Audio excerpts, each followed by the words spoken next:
some of the questions we'll be trying to explore even as we get to usher in your weekend in style later on. DJ Nick is on the decks, ready, locked and loaded to bring you up to speed with the latest in terms of entertainment, and so is Brian Aseli. But before we do that, my name is Jesse Rogers. Let's start on the international scene now. The Daily Monitor, who cover extensively the developments happening in Uganda. Some of the main stories covered here, so you are at least up to date.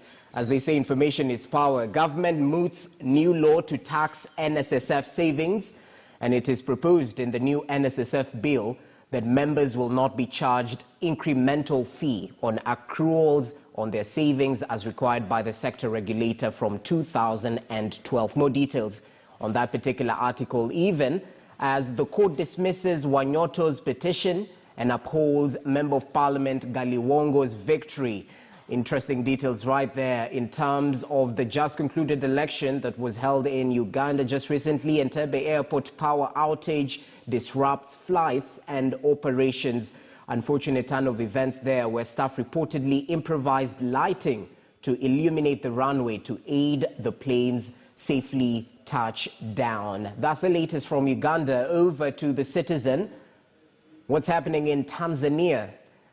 There you have it, one of the major stories right there touching on the agriculture sector. Ukraine farm offers banana farmers fresh hope. And these two companies, the multinational corporations, are making inroads into Tanzania's banana subsector, thus giving a ray of hope to growers and the country in general. So a little bit to do with value addition. More details on that particular article, even as they ask the question, why enforcing COVID measures in public transport is quite difficult.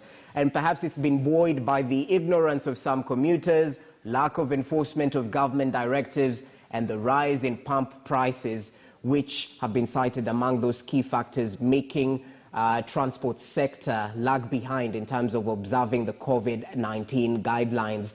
And this has made headlines over the past week or so, ever since President Samia gave her speech at the United Nations General Assembly, and it was mentioned amongst the 7 most important speeches at that particular 2021 Assembly.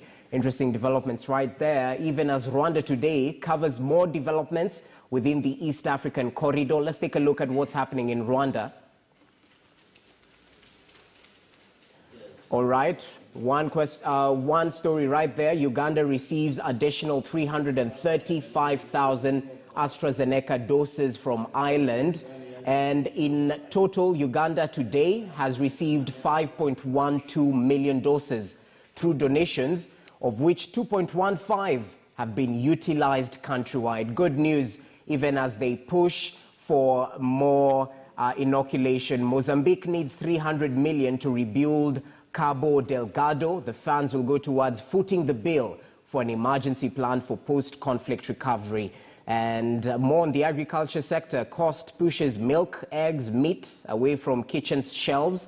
I think people are looking to other alternatives, even as the movement of goods has been restricted due to the pandemic. Over to CNN World News. Well, the latest from the Globe, Democratic stalemate over $1 trillion infrastructure bill.